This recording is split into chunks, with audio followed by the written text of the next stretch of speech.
Get ready with me. Makeup and my personal experience in haunted Savannah, Georgia. Good morning and get ready with this grandmother. That's right, grandmother of two here. So we're gonna start with some face oil, Nourish, and I found this in Savannah, Georgia.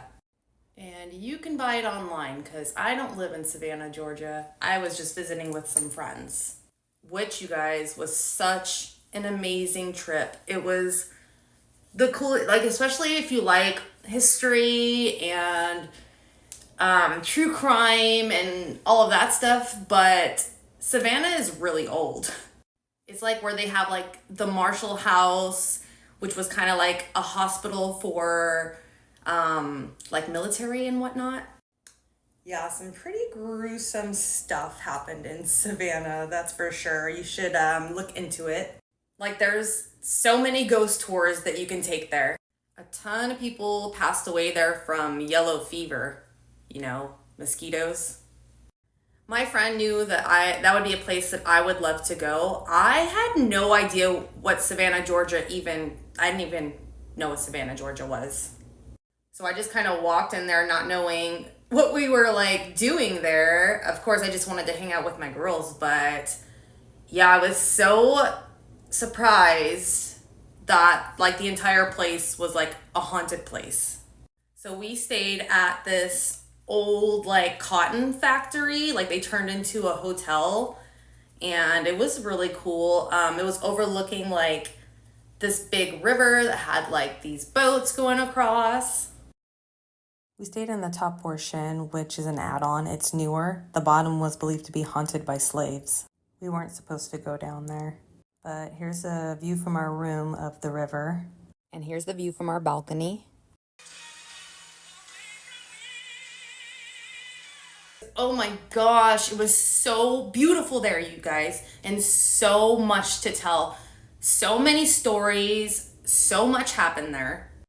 Who here watching has tried boiled peanuts? Because I have never heard of them until that visit. I think we got like butter garlic flavor, but they like come in like cinnamon butter, sugar, like savory and sweet. They are so delicious. This one is in hot sauce. So if you have not tried boiled peanuts, I recommend trying them. They had like little horse and carriage.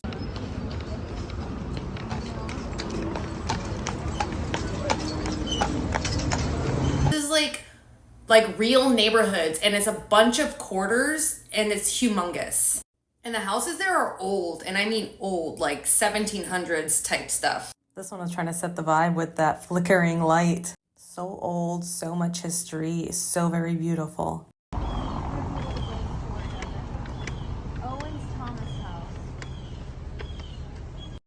But me not even knowing what I was getting into and why we were there, like, really, it was just beautiful nonetheless just to walk around the gardens there. The gardens are crazy beautiful. Oh my gosh.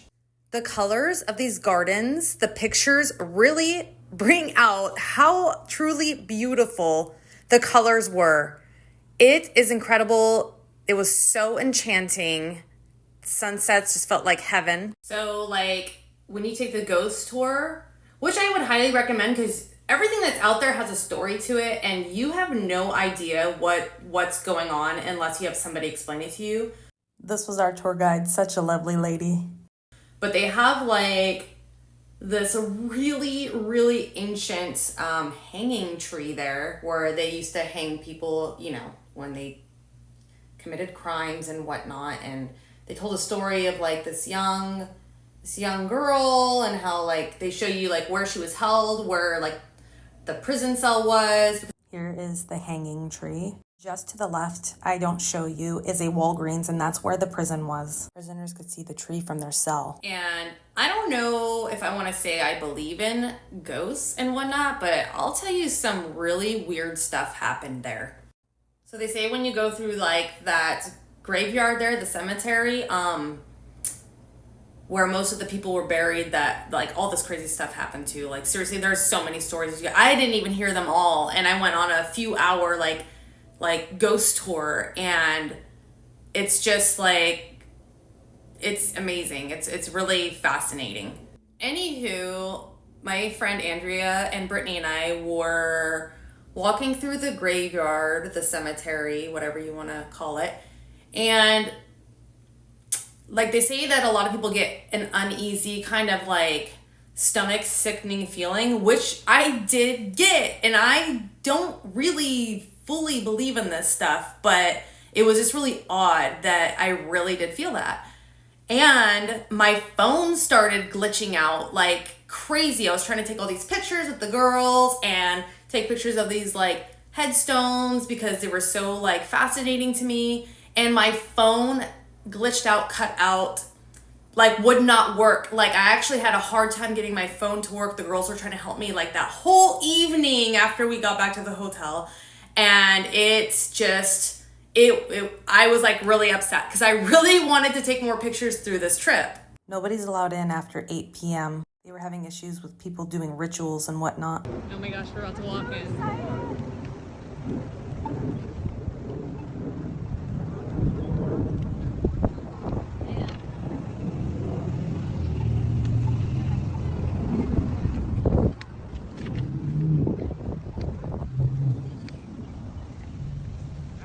They told us years after they had to have soldiers watch over the cemetery and they disrespected a bunch of graves. They shot them and they changed birth dates and just messed everything up. This cemetery is very old, therefore they had to take some of these headstones and lean them against this brick wall. The deterioration was knocking them over. I'm just thinking of the when we were about to leave because we were all feeling a little uneasy. And this is just, it's just really cool. I remember my friend Andrea walking on one of the paths that they made, and they didn't really have like cement like we have nowadays, of course. They used to make their like roads and everything out of seashells, which was really cool. I'll show you a picture. We saw homes built with this and pathways also. After being in the cemetery for some time and feeling queasy, my phone started to mess up. And this is all the footage that I really got to get. There was a lot more that I just couldn't get. My phone stopped working. And then the next place we went to go take a rest at was the Marshall House. This is my picture from the night before the ghost tour. And it was like really cool there. As soon as we walked in, which was really odd, also as we came just in time for like this harpist who came. It's funny to leave the cemetery to come to another haunted place to try to relax. Played a bunch of like songs on her harp, and you know, they just started passing out wine and water and refreshments just because like it was amazing. It was like a truly amazing experience. The Marshall House is so historic. It's so beautiful, and I love to see the structures and like what things look like back when these people like lived there. And they were telling us that this lady haunts the Marshall House. Miss Mary Marshall, in fact. And this was her room. She was a previous owner of it, and she just never wanted to let it go. But yeah, that's where they perform like surgeries without medicine. They would like have like the soldiers like bite down on something and literally saw off their leg or arm or whatever had to go. Hearing the stories of the Marshall House just gives me the chills. And so a lot of people passed away in the Marshall House. Like if they did like happen to like survive the surgery, infection would get to them. So after the harpist was done, we went exploring through the Marshall House. And then I remember my friend Andrea getting off the elevator first, and she was like, oh my gosh, Anna, when you get out and look this way, tell me the first thing that pops into your head. Tell me what this reminds you of. The Shining. The hallway was remarkable. Like, it was remarkable just how uncanny it was. It just was The Shining, like with the two twins like in the hallway. That's what it looked like. Like being there and hearing all these stories, like it's like so sad, like what people had to go through before, you know, our medicines evolved and all of these skills evolved. All the beauty, you guys, the gardens, the trees with all of like the moss on it. It's just so visually beautiful that if you had no idea, like I had no idea like what I was there for, like I would have just enjoyed the beauty. You would never know that you were literally, the whole town was built on top of dead bodies. Ooh. They were telling us that because there's like dips like all over the streets and sidewalks, and they said that that's where, you know, the foundation collapsed from like the streets over dead bodies, like the divots and whatnot. And I'm like, what? They had cones out so people wouldn't trip and fall. They told us that those spirits like to play practical jokes on us. And that's where we learned that we were in a graveyard our entire trip. And like I said, the houses were so old. Like, they were so interesting in themselves. We were just walking through the streets and just to see like these homes that people lived in hundreds and hundreds of years ago. So much history in every single home out there in Savannah. Every spot has a story. And then how people are living in them today. Like, that's so cool. I would like definitely want to live in Savannah, Georgia one day. I live in Las Vegas. I'm far, far away. But like the beauty there is just like to look out your window and just see gardens of flowers and the cobblestones and the storefronts. It's like a dream. But they were saying like even the smallest house there is in the millions. I don't have the millions. I would love to go back there. Yeah, they were showing us like where the old prison was, but now they turned it into a Walgreens or something. So when you're going to that Walgreens, that's like where they used to hold people in prison. Like the entire town just about died from the yellow fever, which they didn't know came from mosquitoes. Was telling everybody they thought it was from the moss on the trees. It was one's theory that the Spanish moss was the culprit of the death. This was Nathaniel Green's theory.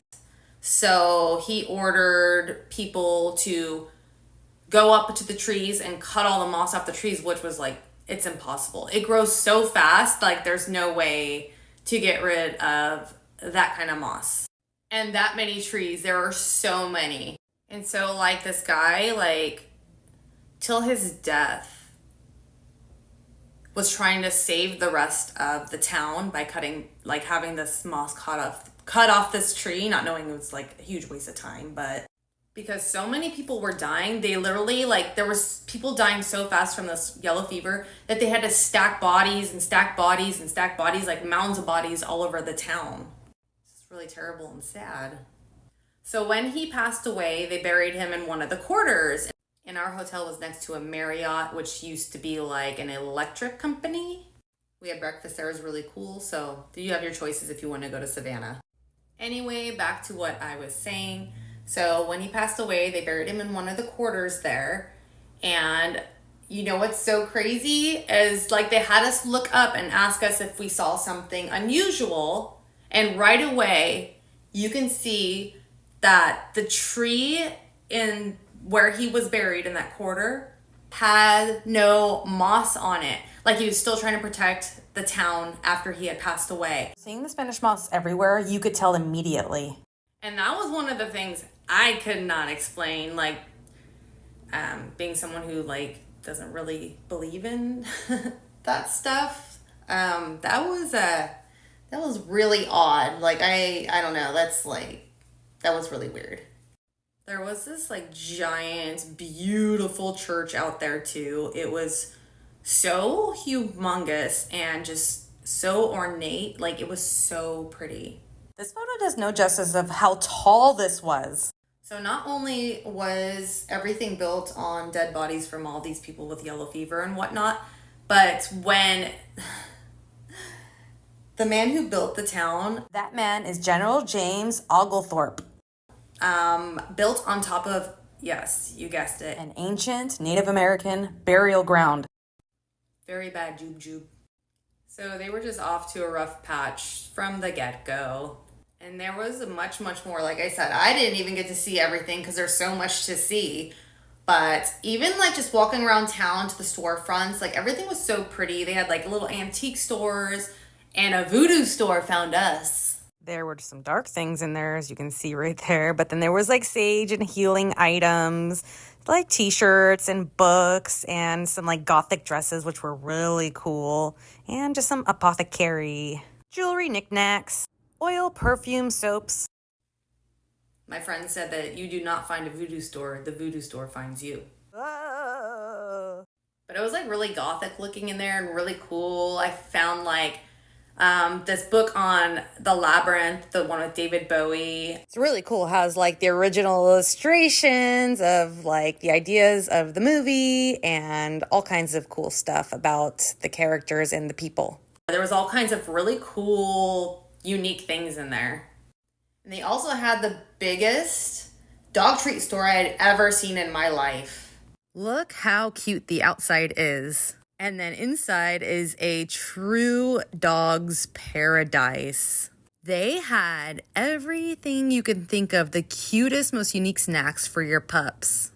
It's like all like homemade baked goods and like cupcakes and cookies and jerky frisbees and just all kinds of things you could think of. And we have 2 Palms, so I definitely hooked them up. They had the cutest like candy shops. And this is what I brought home for my daughter. I definitely hooked her up as well. We had coffee at this cute little like tiny cafe with the umbrellas outside on the tables. Savannah has everything you need in walking distance. I remember when I got excited when I saw a squirrel. I live in Las Vegas in the desert, in the city. We don't just have squirrels running around. I was like, oh my gosh, so cute. And they're like, Anna, like it's just a squirrel. I was like, let me have this. Let me be excited. Squirrel. And then not so far away, there's the ocean. So we drove and hung out at the beach for a day. We had this feast like right on the beach. There was this restaurant and I got all the delicious seafood. Scallops and oysters. We got some pina coladas, and we just enjoyed walking around. So much fun. Definitely a place I'd love to go back to. Please subscribe if you enjoyed getting ready with me, and if you enjoyed learning a little bit about my time in Savannah, Georgia. See you next video.